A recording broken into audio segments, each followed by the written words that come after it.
In the quiet of our shared life, I stumbled upon a truth that cracked the foundation of what I believed was a faithful marriage. Amanda, the heart of my world, veiled her secret rendezvous beneath a facade of normalcy. "It's just work," she whispered, her voice a melody of lies. I, too naive or too trusting, failed to see the signs until a misplaced letter revealed a mosaic of deceit. This is my awakening to reality. Enjoy watching it. I discovered that the most essential thing in life is to have dependable individuals around you who can assist you in difficult situations. I was unlucky, and I discovered that my wife had cheated on me entirely by mistake, and I had to make a difficult but critical decision that would shape the rest of my life. My wife, Amanda, tried to control her emotions as we walked across campus, leaving our youngest son's dorm room after just helping him settle in. Amanda and our neighbor, Cathys, whose son shared a room with us, were both in tears. "It's surreal to see our boys all grown up," Cathys said, grabbing for a tissue from her purse. Amanda accepted one of the tissues given.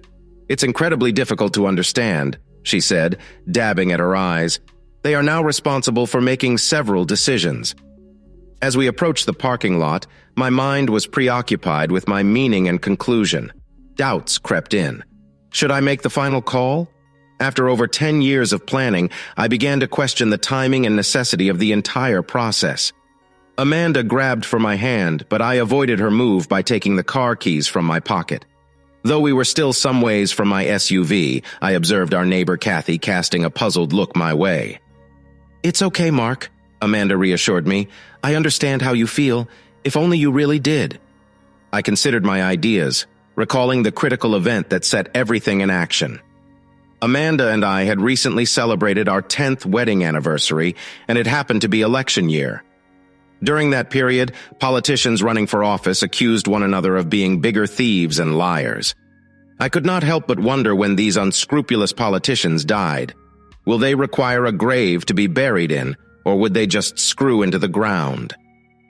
That afternoon, I checked the mail and was happy to discover a padded envelope amid the usual trash mail and invoices. I'd won a bid on eBay for a set of SD cards, and the delivery was long delayed. My excitement quickly changed to sadness when I opened the padded envelope to see another huge manila envelope inside. "Damn!" I exclaimed as I opened the attached letter.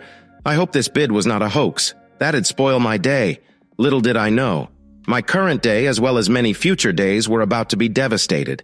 "Hello, Amanda. I hope this mail finds you well.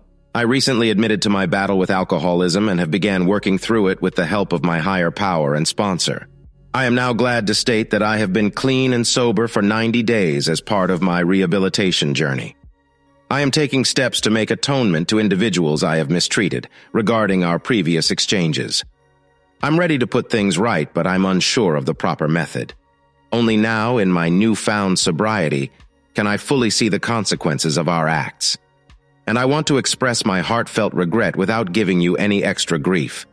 Though it is a difficult decision, I must respectfully seek for your forgiveness. If you prefer, I will respect your wishes and refrain from making future contact. Please do as you see fit with the enclosed things.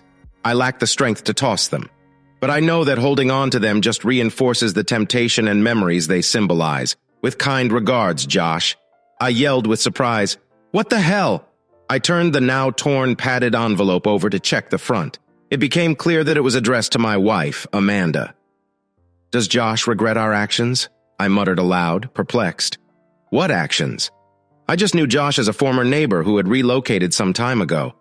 Josh was one of those people who appeared to be aimless, living in his parents' basement and frequently getting drunk. He claimed to own a photographic business. Josh was a decade older than both Amanda and I. He was what we affectionately called a slinky, not especially useful for anything, but can provoke a chuckle while tumbling downstairs. I recall Josh being forced to depart the premises following his parents' death, failure to pay property taxes or other such obligations. My thoughts were disorganized, and it took me a moment to realize I was still holding the smaller manila envelope, pushing aside the padded envelope and letter. I eagerly ripped into the big manila package. A cascade of 3.5 photographs poured out on the table. Among them were other photographs of Amanda looking a decade younger, in provocative poses. She was dressed in a clinging top and shorts, which reminded me of something from the past. Flipping over one of the photos, I saw there was no date. Stepping into my home office, I selected a framed picture from the collection of family images on my desk. It featured Amanda sat with our first kid, taken when he was less than 1 year old. Amanda had given me this photograph for Christmas. She donned the same attire as in the freshly arrived images. Even the lighting was strikingly similar to the photos I held in my hand. Turning over the framed photo, I noticed it was from 9 years ago. Finally, I had a timeline to link with the enigmatic photos. I browsed through the photos, following Amanda's transition from coy postures to bearing it all with each layer of clothes removed. My heart rate skyrocketed. The final set featured Amanda engaging in explicit actions, in stark contrast to her innocent beginnings.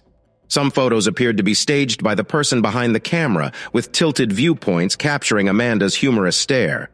2 additional candid viewpoints reveal personal situations. Others were less controlled, possibly captured remotely or with a tripod, as seen by their off-center composition and slightly blurred focus collapsing onto my desk chair. A rush of dizziness washed over me, like if all the blood had left my head. How long had Amanda been unfaithful? I'm permitted to look around at the collection of images on my desk depicting my family. I tried to see if any more of them had Josh's stamp. The assortment represented the evolution of my family. There was Amanda at our wedding, Amanda with my eldest son when he was a baby, then with both of our boys as they grew up. Except for the first photo, all of the authors wore the logos of various male photo studios. Suddenly, a terrifying thought entered my head. What if the guys aren't mine? I took the most current snapshot of my beloved wife and our 2 sons. They wore summer league baseball clothes. When I looked at my children, I felt the same sense of pride that every father does. Nonetheless, I attempted to take a more critical stance. While both boys had their mother Amanda's face traits, they appeared to inherit my body and jawline. I reclined in my chair. Exhaustion overcame me. This was not helpful at all. Then a startling thought hit me, prompting me to go through the desk drawers. Among the contents, I discovered a medical paperwork filled by my sons for the forthcoming baseball season. Back in my day, such papers just had emergency contact information. Nowadays, it was about 6 pages long, covering food allergies, insurance information, waivers, prescription, and consent paperwork. It struck me how the paperwork for my children's baseball league seemed to exceed the huge loss of the treaty that ended World War II, which could fit on a single sheet of paper. After some searching, I found the information I was looking for in the comprehensive form, the blood types filled out by our family physician. I confirmed my blood type after taking out my Red Cross blood donor card from my wallet. Amanda had the same blood type. We frequently laughed about the convenience of being able to donate to one another. Relief washed over me when I realized that my oldest son likewise had type O blood, according to his form. With bated breath, I scanned my younger son's form for his blood type information. The blood type proudly declared itself a positive in large black letters. Even without a medical degree, a beginner high school biology student understands that 2 people with type O blood cannot have a child with type A blood. I had assumed that my world couldn't fracture twice in 1 hour, yet it had. I stared at the words positive on the screen for what seemed like an eternity, yearning desperately for them to change. However, they stayed unchanged. You're a cheating woman. I screamed into the empty home, beating my fist against the desk. My mind was racing with confused thoughts. Should I end Amanda's life? No, I should leave. Amanda. Perhaps murder and then departure. No, simply take the guys and escape from Amanda. My sons were 9 and 11. I suspected that if questioned, they would support their father in a divorce. Or will they? Did they have a choice? These mental acrobatics lasted an hour, leaving me exhausted and without of solutions, drowning in more bizarre incidents. Early tiredness overcame me, and I stumbled up the stairs before collapsing into bed. The next morning, I sat at the kitchen table, admiring my wife's back as she washed herself at the sink. I had skipped dinner the night before, and when she and the boys returned from the movies after a difficult night's sleep, I felt strangely calm, almost numb. Nothing had changed inside the house. Amanda looked the same as before, but it felt as if someone had disclosed all of the magician's tricks to me. I was no longer in either. Instead, I studied all of her actions and intentions. "Do you remember Joshua, Amanda?" I inquired. Though I couldn't see her face, Amanda's body stiffened briefly before responding. "Josh, our old neighbor. Josh," she remarked. "It's been ages since I heard that name." I was just thinking about Josh and his photography interest. He was frequently taking photos of the neighborhood kids. "Do you think he might be a criminal or something?" Amanda chuckled, expressing relief. "Trust me, Mark, Josh was not interested in children." "And how are you so sure, Amanda?" I trailed off. Amanda cleaned her hands with a dishcloth before summoning the boys to breakfast. Many mid-morning. I noticed Josh, apparently hungover, attempting to surreptitiously take a woman out of their basement without his parents noticing. "You seem to be familiar with Josh's shenanigans." "Amanda," I commented, "do you miss him?" "Not really," Amanda responded. "We got lucky when Cathys moved in. Our children are basically inseparable now. Josh's bank foreclosed on a single mother, so Cathys, our lovely neighbor, took over the mortgage on the house. She used her late police officer husband's life insurance money to purchase Josh's former home, which had children of similar ages, ours. And Cathys quickly became close friends, as she worked long hours as a single parent. We essentially adopted her children. It was just as easy to take two kids to a baseball game or the beach because they kept each other engaged. Amanda often taunted Cathys about claiming her children as dependents on our tax returns. As a single mother, Cathys lacked the necessary skills to perform basic household maintenance. Amanda playfully nicknamed me a house husband, but I wasn't quite ready to star in this old house. I was adept in the most basic house maintenance activities. My father, a competent craftsman, frequently joked, "If it can't be fixed with a hammer, it's an electrical problem." I didn't mind helping out at Cathys' apartment. She was gorgeous and a genuine MILF. Cathys never made any attempts toward me. I also did not express any interest. My father stressed in us the importance of honoring our pledges, and I kept mine. Amanda approached me and gently slapped my shoulder in joke. "Mark, don't tell me you are still jealous of Josh after all this time. The guilty conscience speaks first." "Amanda, do I have any reason to be jealous?" Amanda took a seat at the table and avoided eye contact while stirring her coffee. "Of course not," she responded. Josh was a harmless alcoholic who was constantly taking photos of everything. He might have been a good photographer if he hadn't been drinking so much. I rested in my chair, silently. Amanda took a fleeting peek up from her coffee mug before continuing. "Seriously, Mark? We had only just begun. You were working 2 jobs and taking classes while I stayed at home with our baby all day. After watching Barney for 10 hours and changing diapers, I desired adult connection. Everyone in the neighborhood was busy. Josh was simple. Well, he was present." I stayed mute. Amanda's frustration grew. "For heaven's sake, Mark, do you really think I was out having relationships with some middle-aged alcoholic while the baby was sleeping? Stop being so self-absorbed." I placed aside my coffee mug. "Amanda, you appear uneasy. They say that the best defense is a good offense. Do you have anything to share with me?" Amanda's countenance became hostile, and she abruptly stood up from the table. Our chat was interrupted by the lad's loud entry into the kitchen. I silently stood up from my seat and made my way upstairs. I abandoned any hopes of reconciliation. While I thought my rage at Amanda would subside, I knew that once shattered, trust could never be completely regained. "Are you positive you'll go through with this?" I questioned my brother Eric the next day in his office as he went through the photos, letters, and other documentation I had brought him. Eric, my brother from another set of parents, is from Eastern Europe, where his parents fled during the Cold War. They lived next to us, throughout my upbringing. Eric tragically lost his parents in an accident when we were just 6 years old. A social worker initially handed Eric's care to my family as a temporary arrangement while they looked for other relatives or foster care.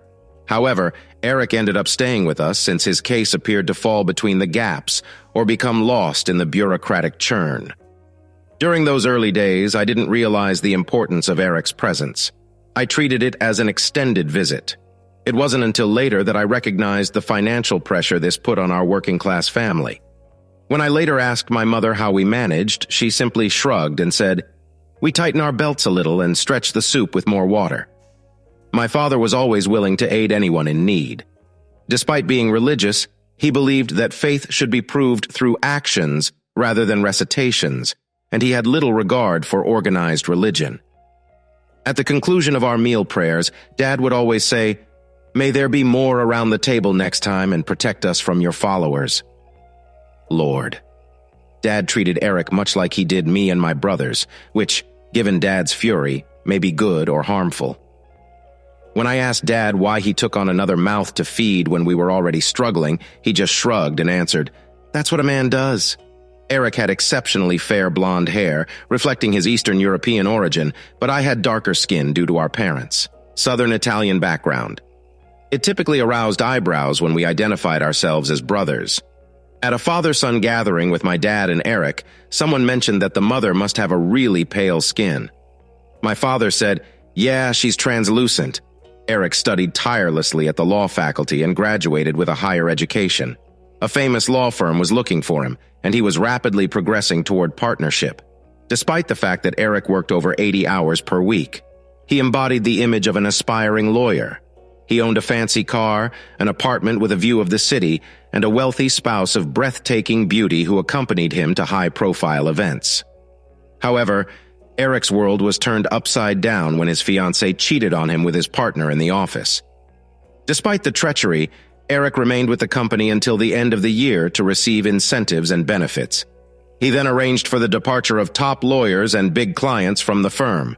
This enormous exodus finally led to the demise of his former employer, which survived several years until declaring bankruptcy. Eric now ran a small law firm focusing in contracts, wills, and other legal issues. However, the majority of his income came from functioning as outside counsel in significant trials. We remained close even though we were married and had 2 children. While going through my paperwork, Eric said, "Mark, I believe you are still reeling from the shock." I said sarcastically, "Take some time to gain perspective like you did. You are my personal hero for how you handled the event at your former legal company. Not everybody can be a hero," Eric responded, attempting to infuse humor. "Some of us must sit on the sidelines and applaud as the parade passes by." He then became serious. "Listen, Mark, your wife Amanda is someone most people find difficult to see beyond themselves. We tend to focus on how we are treated and ignore the consequences of our actions on others." "Are you attempting to channel Yoda now, Eric?" I exhaled. "I want out of this disaster. My retaliation will be to ensure that the cheating woman receives nothing and that everyone is aware of what she did. I'm not going to allow Amanda think she can play games with me and then use hormones as an excuse to treat me like an idiot. All right, Mark. However, remember that wanting vengeance simply grants someone control over you. It demonstrates their ability to have a significant impact on you. Do not give them that delight. It's preferable to ignore the emotional hurt. I understand that it is not instantly satisfying, but it is the better method in the long run. Believe me, I've been there." Eric looked at his computer keyboard. "I do not specialize in family law. However, I know a guy from my previous practice who is a true shark. They call him Mr. Big Shot because he always deploys heavy artillery. This guy doesn't play around. Are you in? Are you sure you want to go this route? Go ahead and make the call, Eric." A week later, we found ourselves in a nice corner office in downtown. Mr. Big Shot had just completed reading the large stack of paperwork I had brought in, including tax records, pay stubs, mortgage payments, paternity tests, wills, and so on. The list appeared never-ending. Mr. Big Shot took off his reading spectacles before speaking. "Let it go." I was caught aback by these statements from the intimidating lawyer known for his aggressive approach. "Mark, I understand there is a relationship between you and Eric, so I'll be honest. Let it go." It took me a time to reply. "You mean I should just pretend nothing happened, smile, and tolerate being taken advantage of?" Mr. Big Shot reclined in his chair. "Exactly. Unless you have video evidence that your wife Amanda forced-fed your children Red Bull as toddlers and organized fights for profit." He made a motion towards me. "You currently have a beautiful wife, a home, and 2 great children. But with a little more effort, you may end up with a small apartment, no money, part-time custody of the kids, and your wife entertaining new male friends while you pay the bills. I'm talking about alimony, child support, and devoting more than half of your wages to savings. I was taken aback. Amanda holds a job, and why should I pay child support for a child who isn't my own?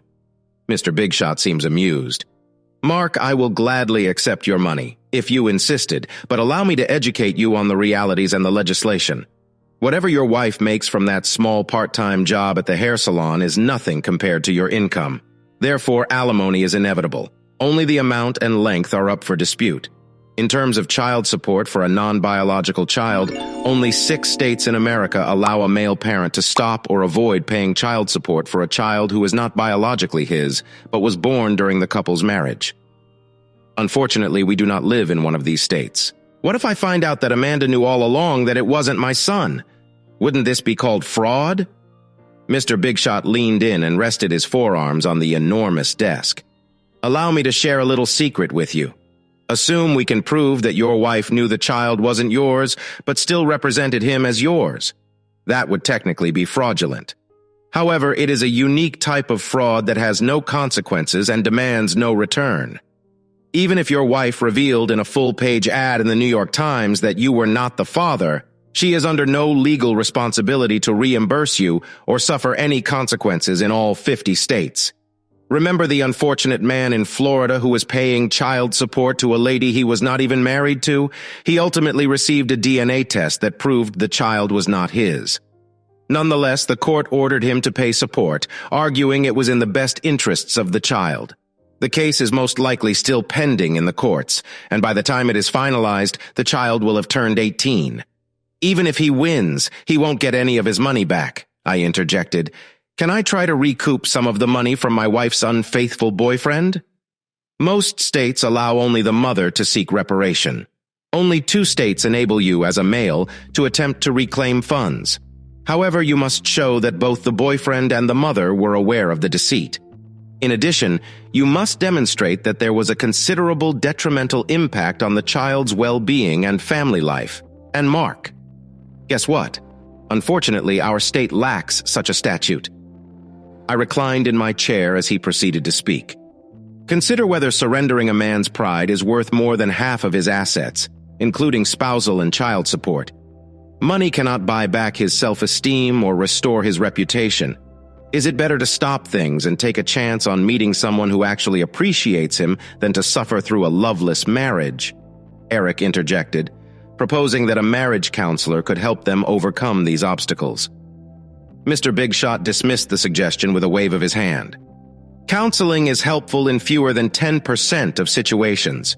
In my experience, it frequently warns the spouse, allowing them time to organize an exit strategy.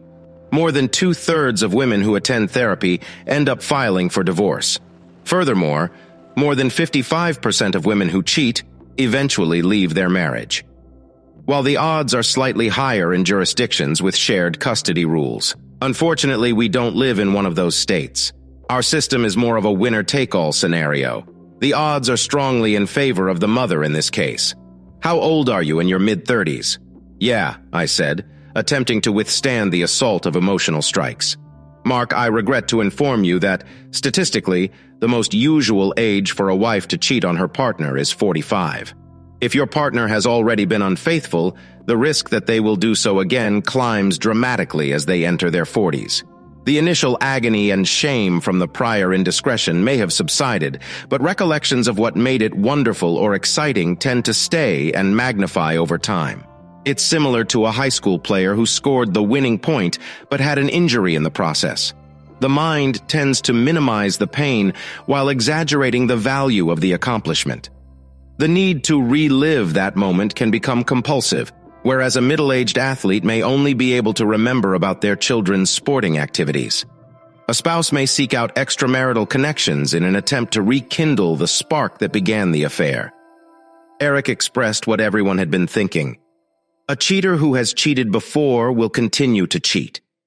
Mr. Big Shot extended his hands, palms facing upward. Nothing is absolute, but infidelity is on par with money as the second most common cause of divorce. I refuse to let it happen to me, I said between clenched teeth. You can swear all you want, Mark, Mr. Big said, Swearing is the intermediate step between fleeing and fighting. Damn it, I said quietly. Is staying together more economical? Mr. Big mused. Extramarital affairs cause concern for 68% of married couples. When children are present, the situation becomes more complex. Children with divorced parents are more likely to experience substance misuse, promiscuity, despair, and aggression disorders. In a divorce, there are no clear winners. Children are always the ones that suffer the most. I suddenly remembered my chat with my father when we found out we were expecting a child. Mark Dad once observed, "Many men become fathers, but not all fathers embody true manhood." A real man placed his children above all else. If there isn't enough food, he becomes hungry. If there isn't adequate shelter, he braves the cold. If there isn't enough money, going without strength is critical. You must be unwavering in your support for your family, not only putting up a show of strength, but also resilient enough to seek and accept assistance when necessary. You won't fully appreciate your strength until it's all you have, son. You may frequently make mistakes, but you must never lose faith in your beliefs. This is a fundamental characteristic of authentic masculinity. Your efforts may go unnoticed, or even mocked. However, a true man does not want recognition. He works for the well-being of his family and children, demonstrating true manhood. I leapt from my seat and reached out to Mr. Big Shot. I would want to express my gratitude for all of your insights. I've acquired a wealth of legal information. However, I don't suppose I'll need your assistance at this moment. What amount do I owe you for your time? Mr. Big smiled as he leaned in for a handshake. No charge, Mark. Just two old legal mates chatting. He turned to my brother Eric. Plus, I owe your brother a lot for getting me out of a rut at our old firm. I am doing much better now thanks to him. Please feel free to contact us at any time. My door is always open for you both. I mean it. As we drove back in Eric's car, I questioned him. Why didn't you quit right after you met your fiancée through a mentor? Why did you work for this company for nearly a year? Eric's jaw tensed before he spoke. My first inclination was to quit immediately. He chuckled gently. Actually, it was my second impulse. My first wish was to tell the old scoundrel everything, I believe. After I hauled him away from my fiancée, Eric halted to change the radio station. As soon as I left him lying with her, I rushed to my office and composed my resignation letter. Why didn't you turn him in? I was upset with Mark. Then I started to feel terrible for myself. Then I remembered my father's comments about self-pity, and we recited them while imitating his voice. Boys, you can feel sorry for yourself all you want, but it will lead to nothing. Let me know when you're finished, and maybe we can talk. We laughed together, before Eric proceeded. Anyway, I know that there is no need for me to let the conduct of these two people indicate that I am entitled to a reward for my hard work. The following day, something unprecedented occurred. The most senior partner paid me a visit. He expressed sympathy for the disagreement between me and my former mentor. What crap! I made a substantial contribution to the company's operations, and he was only concerned that I would leave with valuable bills and compensated hours of work. He made several promises to me, but I insisted on everything being in writing. From that point forward, I was resolved not to let anyone control my happiness. I even kept this woman with me for a few enjoyable meetings. Why not? We're not inexperienced or unfamiliar with one another. She fled the instant I found something better. It's the same with the legal firm. I quit there on the same day that my contract terminated.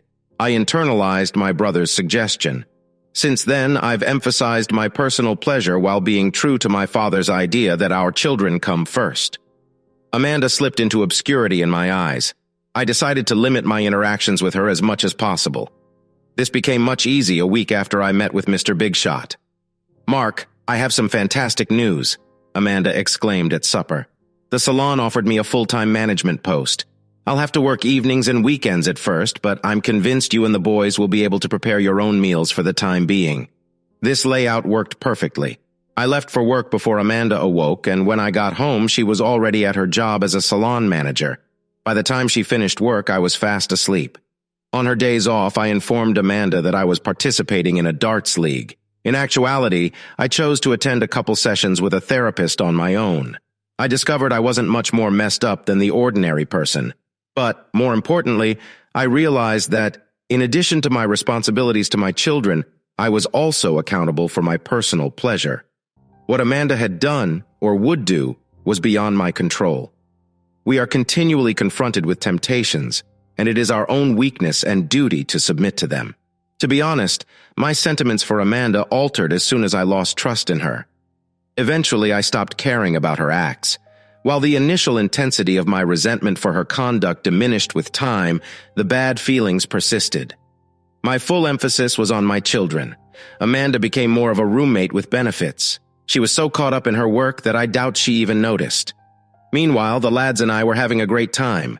I obtained a big home equity loan and utilized it to build a swimming pool and an outside deck, as well as to remodel our basement into the perfect man cave. I swapped in my ordinary car for a big SUV with awful gas mileage and prime seat season tickets to every sporting event. My boys, Cathys' children, and I rode in style in my SUV, functioning as the team's chauffeur. I could comfortably accommodate the entire squad and all of their gear.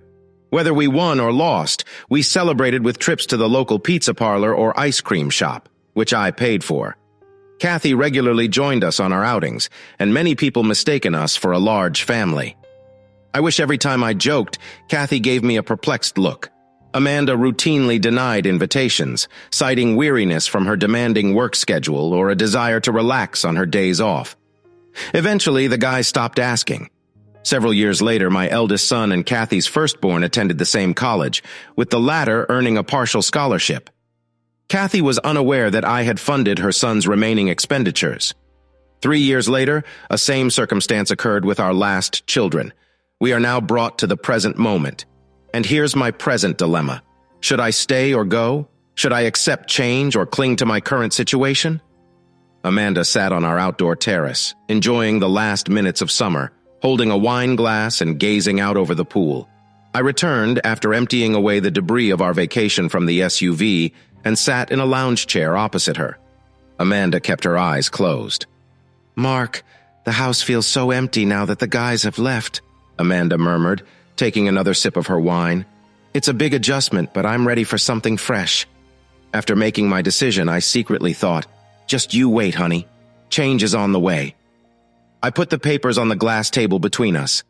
"Amanda, I do not believe we should continue to be together. I want a divorce." Amanda jumped upright from her seat and grabbed the papers, quickly perusing them. "What is this nonsense, Mark? Amanda, these are only copies of the divorce petition. Once you have a lawyer, my attorney will send them the official documents. I have been fair. You can notice the savings. Are you out of your mind?" Amanda almost yelled. "After 20 years, you are abandoning me now, after everything we've gone through." She proceeded to peruse the papers. "There is no alimony. Where is the split of savings? Debt from a shared residence. What are you aiming to accomplish?" I tried to remain composed. "Our wages are equivalent, and we have similar sums saved for retirement." That assertion was genuine because I had declined any raises associated with my recent promotions and had reduced my contributions to the 401k. I used it to finance my son's education expenditures. Amanda appeared astonished, constantly flipping over documents. "Our salaries are only equal because I work twice as many hours as you. I am not selling my house. I put too much work into it." "Amanda, considering the home equity loan, we are underwater on the house. Where do you believe the money for this deck came from? Your new kitchen. She slapped the papers on the table. "We are not divorcing. That concludes things." Suddenly, her thoughts appeared to light up. "You nasty creature," Amanda spat and jabbed her finger at me. "Did you find someone else? I gave you the best of my life, and now you want to leave me for a younger female." Her face reddened with rage. "How long have you betrayed me, you deceitful swine?" "Please," I sighed. "Let's not get into that. It does not matter why. This is a fault-free state. Everything. Assets and obligations will be divided equitably." But Amanda was far from satisfied. "You're mistaken, mister. It matters. I want to know, and I deserve to know. Who were you cheating on me with?" I shook my head, speaking softly. "Yes, there was infidelity, but please do not linger on it. It's best that we just—" When she tossed her wine glass at me, my eyesight clouded for a second, and water flooded my face as I stood up and proceeded to the kitchen. I felt the glass ricochet off my back and hit the floor. Amanda, enraged, followed me on my heels, continuing her verbal attacks while I washed my face in the sink. "You pathetic cheater. You cannot simply leave me because you want to have fun with another female. No wonder our connection has worsened in recent years. Okay, let me tell you something, gentlemen. I've had numerous opportunities in the past, but I never took advantage of them.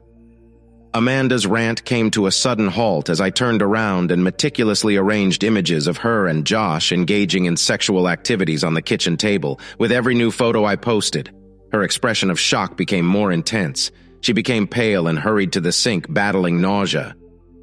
I browsed through the images and sat at the kitchen table. Amanda, it appears that you took full use of previous opportunities. Amanda eventually finished vomiting, washed her mouth with tap water, splashed her face, and wiped it with a towel before joining me at the table. Please, Mark, put those away. Amanda pushed the stack of images towards me with one finger, handling them like a dangerous snake. I put the photos in an envelope and tossed them into a drawer behind me. Amanda buried her face into her hands. My God, I'm not sure what to say. I was tired. Amanda, it doesn't really matter. I do not care. Amanda reached for my arm. Mark, please listen. It was only one time. You must trust me on this. No, Amanda, I do not have to believe you on this, and I will not. I slumped back in my chair. I mean, what? You'd never lie about cheating. Amanda clutched my arm more tightly. It seems like decades ago now. I never realized how difficult becoming a mother would be. I was continuously sleep-deprived while caring for the infant. And you were fatigued from work. I felt as though I was losing myself, simply being another mom or you. I moved my arm away. I was working 2 jobs and studying for the sake of my family. So I don't want to hear about tiredness.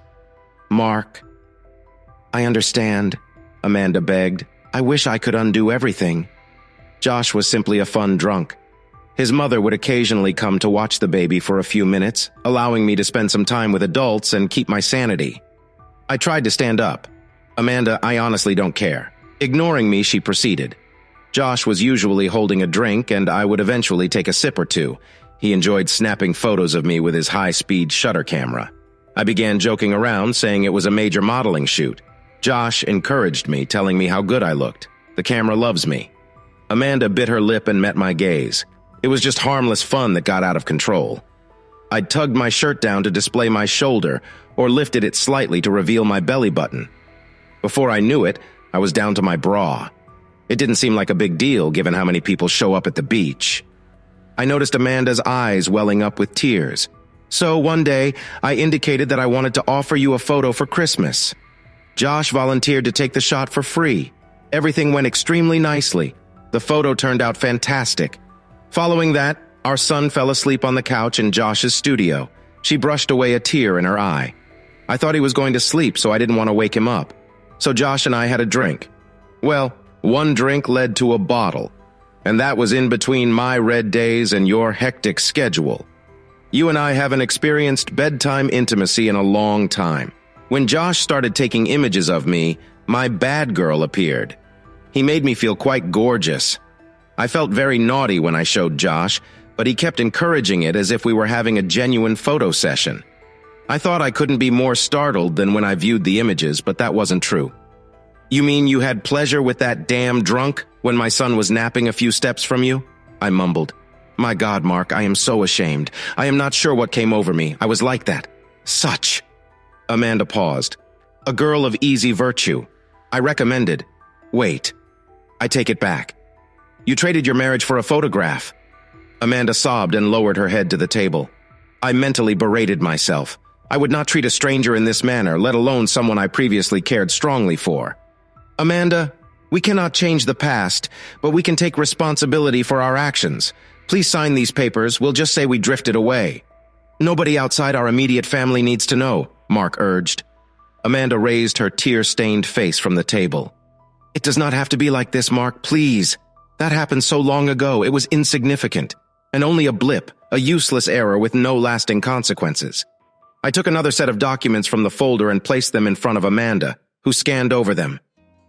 Amanda, every action has repercussions. Some are more crucial than others. What is this, Mark? Amanda inquired, scanning the charts and graphs scattered throughout the pages. Amanda, these are our family's DNA test results and blood types. As you can see, one of us does not match, I explained. Amanda gripped her chest and gasped for air. I hurriedly retrieved a paper bag from the kitchen closet. I urged Amanda to breathe into this as I placed the bag in her shaky hands. "You're hyperventilating. Just slow down. Take in natural breaths via your nose. It's easy." Amanda's breathing returned to normal after about a minute. I returned to my seat at the table as she placed the paper bag down, her color gradually returning. "Amanda, did you know all along?" I stated, more of an observation than a question. Amanda started shaking her head, twisting the paper bag in her hands. "I see. I had my suspicions, but I remained hopeful. I prayed, but I never really knew for sure." Her words faltered. "Amanda, please," I urged. "You graduated from high school with honors in biology, if I recall correctly. You must have thought I was a fool when I believed in the concept of premature birth and babies arriving early." "Nonsense. You fed me." I shake my head. "Can you blame me for doubting anything you say? You not only deceived me, but you forced me to raise another man's child. It was not like that, Mark." Amanda protested after Josh and me. "I felt so humiliated. I couldn't tolerate anyone's touch, not even yours. I told myself that I'd be the best mother and wife, but when I discovered I was pregnant, I panicked. I had nightmares about you abandoning me, taking our son, and forcing me to do something horrific. Amanda, have I ever threatened you during our time together? Did I ever force you to do something against your will? You understand how much family matters to me, how I was reared." I halted, rubbing my temples. "If you'd come to me, we could have worked things out. Instead, you choose to lie. It was only one lie, Mark." "No, Amanda, it wasn't a single lie. That was a lie. Every day, till now, every day you decided to live and spread a lie." Amanda claimed that she had no option. "You always had a choice, Amanda. You could have approached me at any time. Instead, you chose to promote that deception, and I'm not sure how many others. Now it is up to me." "Thank you, Mark," Amanda pleaded. "Don't tell the boys. Amanda, the era of deception has ended. Children who are exposed to secrecy and deception lose faith in what they are told.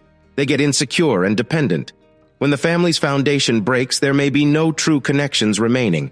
The kids feel abandoned, so you either inform them or I do." "My God," Amanda exclaimed. "What should I say, boys? Your mother made a terrible mistake by betraying your father." I couldn't help smiling. "Amanda, you might want to skip the section about the cheap, deceitful, ungrateful girl from the slums. How about we explain to the boys that their mother made a mistake, but they are still our boys, and our love for them remains constant. The guys handled it really nicely. Given the ubiquity of step-parents, two-parent households, and blended families among their acquaintances, it appeared that our position did not bother them too much. Amanda, on the other hand, felt bitter. She insisted we could find a solution, lamenting the waste of the house on which we had worked so hard, but I'd hit my limit and wanted to go on. Interestingly, dealing with the house proved to be more difficult than the divorce itself. Our bank, Mega Bank, made it extremely difficult to return the property. They impeded our attempts at short sales and offered contradictory information, with different personnel responding to the same questions. The paperwork was enormous, and it felt as if we were single-handedly diminishing Washington State's woods through written requests. Fortunately, my brother Eric obtained the assistance of a legal specialist in real estate transactions and legislation, who swiftly established that the big bank had violated not only their own standards, but also multiple state and federal regulations intended to protect homeowners with underwater mortgages. In an unusual turn of events, Megabank ended up owing us money. Despite being served with 4 registered letters, they failed to appear at the court hearing, resulting in a default judgment in which we were granted the house as well as court and attorney expenses. Things took a dramatic turn when our attorney, backed by 2 armed sheriffs, a writ, and a moving company, appeared at a giant bank branch to seize assets, furniture, and computer equipment. After the bank ignored several notices to pay attorney expenses, local reporters flocked to the site, and even onlookers pitched in to help remove bank fixtures. As the surprised bank manager sought to call someone higher up with his office phone seized, he turned to his personal cell phone. When the David versus Goliath story received national exposure, our attorney and I briefly became superstars. While we are grateful for the unexpected purchasing of the house, it has complicated our divorce settlement. Amanda was adamant that she would not sell the house immediately. After much discussion, she agreed to pay me half of the rental value plus utilities such as gas, electricity, and water. We would split insurance and taxes equally, and any future sale proceeds would also be distributed evenly. Following my recent divorce, like any middle-aged male, I rented a dingy apartment while I worked out my future steps. Naturally, I joined a gym in an effort to get back in shape.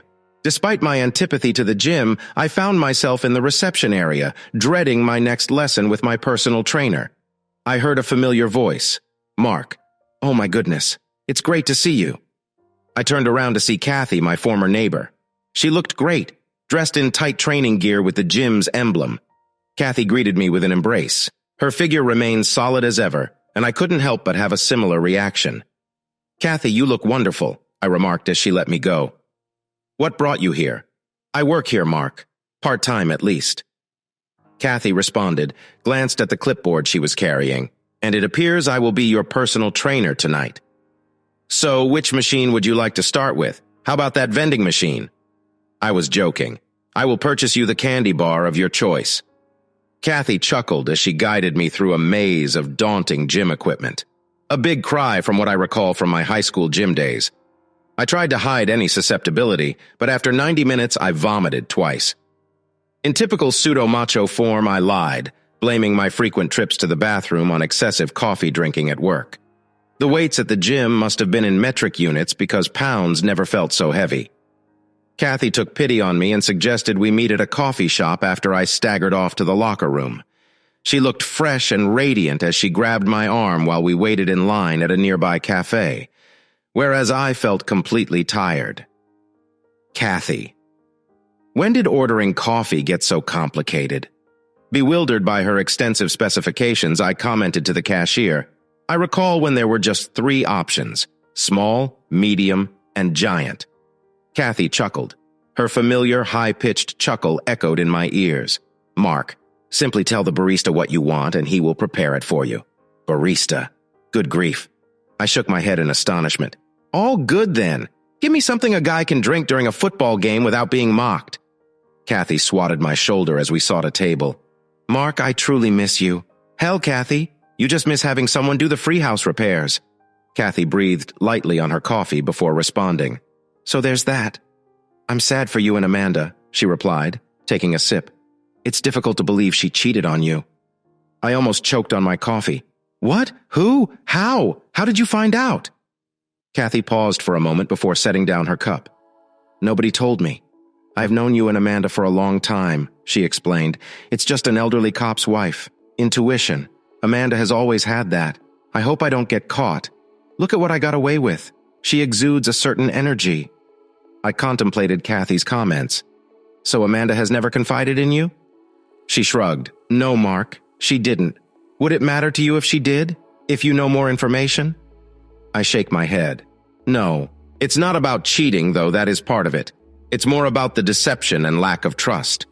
I have about the same chance of trusting Amanda again as a blind man with a microscope without trust." I gestured. "What is the point? The marriage is over." I sought to lighten the mood by explaining the amusing details of our home bank repo meeting, as well as the unusual position of sharing a house with Amanda, which made Cathys laugh. I found myself absolutely enjoying the experience. We were both enjoying the chat so much that we lost count of time. Cathys suddenly glanced at her watch. "I hate to cut this short, Mark, but I have to leave. The last bus is going to leave." "Not a problem, Cathys. I will give you a lift." "Thanks so much. My automobile will not start. I think it's the starter. And with work lowering my hours, money has been tight. I will have to wait until payday to have it mended." I checked my watch. "Stop waiting, Cathys. Why didn't you tell me earlier? Let's get a starter and fix it right now. We can get to the car parts store before it closes. That would be incredible, Mark. For the past month, I've been leaving home several hours early every day to catch the buses, and it's still a 30-minute walk from the closest station to work." Cathys hesitated, "But I do not have the money right now." I motioned for her to dismiss it. "Forget about it. You really need a car. We'll arrange for repayment whenever you're in a better financial position. Plus, all of my gear and things are still with me. I mean Amanda's garage. I have not gotten around to moving them yet." Standing up, I extended my arm towards her. "Come on, fair lady." The Prius hybrid chariot awaits." Cathie gave me a puzzled look. "A hybrid Prius? What happened to your gigantic, muscular, manly SUV?" I grimaced. I grew bored of continuously stopping at petrol stations. Every day I felt as if my carbon imprint was killing a portion of the rainforest. Everyone keeps being judgmental of me. It looks like I did something wrong. Cathie seemed amused. "I picture you in a hybrid." "Yeah, I can almost feel my testosterone levels decreasing as I squeeze into that plastic jelly bean. You know how it goes with us fellas? Size matters." She chuckled as I opened the car door for her. We were lucky to find a starter for Cathie's automobile at the auto store. Finally, it was on sale. Even though Amanda wasn't home, I still had the garage door code and the necessary tools, and 90 minutes later, I got Cathie's car working nicely. Cathie was overjoyed and held me firmly, laying a large kiss on my lips. I was unable to reciprocate the embrace because I was holding a greasy instrument. However, another tool further south was making itself known. If Cathie noticed, she didn't say it, but while washing up, I noticed the water spigot wouldn't totally shut off and the drain was slow to dry my hands. I motioned towards the sink. "Cathie, why didn't you tell me?" "I could have corrected it, Mark. I knew you and Amanda were struggling with bigger issues. I did not want to bother you with minor matters. Besides, with the work cuts, I couldn't afford." She turned away, but I noticed tears in her eyes. I am not someone to be pitied. I approached her and draped my arm across her shoulder. "This is not charity. It's simply one neighbor helping out." I reassured her with a soft squeeze. "Plus, I have a lot of free time now, and it appears that you have some responsibilities that require your attention. How about we write a list like Kris Kringle? Double-check it. Now be a dear and bring me a pen and some paper." Cathie blotted her eyes, yet a slight grin formed on her lips as she regarded me. "All right, Santa, but if you're overly generous, I can't promise I won't be a little naughty." I spent the next fortnight visiting Cathie's residence whenever I had free time. There was no need for extensive renovations. Just a few minor tasks, such as mending screen mesh, rusting door hinges, and caulking splash guards. Although I didn't get to see her mischievous side, I enjoyed our time together. One evening, after a few glasses of wine, Cathie opened up about her first husband. Mark was a kind man, always willing to help people. He was sadly slain when a drunk driver hit him. He was not even on duty at the time. He'd stopped on his way home from the gym to help a lady with a flat tire. The wicked drunk did not slow down. She paused to take another sip from her drink, but he was a fighter. He held on for 4 days. "You remember the last thing he said to me?" I stayed mute. "Cathie." Tears streamed down her cheeks as she conveyed that my husband's final words were not for himself, but for his family. She paused. Overwhelmed by emotion, he pleaded, "Look after our boys. Take care of our boys, and take care of yourself." I approached her and comforted her as she proceeded. "I never thought it would be like this. We did not receive any survivor benefits because he was not on duty. His small life insurance coverage helped us obtain this home. The police force cares after its own, and his comrades were always helpful. However, I needed to relocate. Regardless of their goodwill, being near them acted as a continual reminder of his death. I never imagined it would be that difficult." I let Cathie cry, knowing that sometimes quiet speaks more than words. The following morning, I was under the bathroom sink repairing the drain when I felt a tap on my foot. "Mark, where did you disappear?" "Last night." I heard Cathie's voice question. I returned to my scruffy little apartment. I responded by removing the drain trap. "You were very out of it, so I made sure you were in bed before leaving." Coming out from under the sink, I extended my hand to show Cathie the jammed drain trap. Goodness, look at all the hair. Have you ever bathed a mongoose in the sink?" Suddenly, the front door opened and I heard footsteps and a high-pitched voice. "Where is he? What are you doing to my spouse, you terrible woman?" I lifted my head out from beneath the sink, smacking my forehead in the process. I saw Amanda's feet in the bathroom doorway. "You are a wretch!" Amanda screamed at Catherine. "Leave him alone!" I jumped to my feet, putting myself between a shocked Cathie and an angry Amanda. "Amanda, what are you doing here?" I inquired, hoping to settle the atmosphere. Amanda shifted her focus from Cathie to me. "Mark, I know exactly what's going on," she said. Every night you leave this woman's house unkempt and sweaty, as if you had worked in the fields. I understand what you've been up to." She stopped as if to gather herself. "I realize you want to get back at me, but you've had your fun with this woman. It is time for us to reconcile." I was so stunned that I couldn't say anything. "Amanda, reconciliation is not an option, a squandered opportunity. Aside from that, Katie and I had nothing." Before Katie said anything, I felt her arms wrap around me from behind. "That's correct, Amanda. Nothing occurred. But you know what? That will change soon. My husband, God rest his soul, always reminded me to take care of myself. And I'm going to start right now by taking your ex-husband upstairs and doing anything I can for him." Amanda and I stood speechless. Katie stepped away from me and led Amanda out the open front door. "Don't be a stranger, call me first. We will be busy for a while." Katie closed the door behind Amanda, who remained mute. When Katie returned to me, I found my words. "Katie, it happened something. Thank you for your encouragement and self-esteem boost. But it was unnecessary." Katie stood directly in front of me. I asked, "Are you certain you want to continue?" Katie hugged me. "Mark, I have known you for longer than I have known my husband. I loved him more than anybody else and fulfilled my commitments to him by raising our boys. Now it's time to keep another commitment he made to himself, to take care of himself." She took my hand and brought me upstairs to the bedroom. I couldn't tell who was more anxious. I was concerned about not messing things up, and Cathys hadn't been in a relationship with a man in about 20 years. However, similar to riding a bike, we kept our balance and found the appropriate tempo. The conversation took an unexpected turn when Cathys said, "Mark, you should move in with me." It was a declaration, not a question. Wait, that is certainly a bold statement. Aren't you concerned that this could just be a rebound? Katie raised herself up on her elbow, allowing me to admire her incredible physique.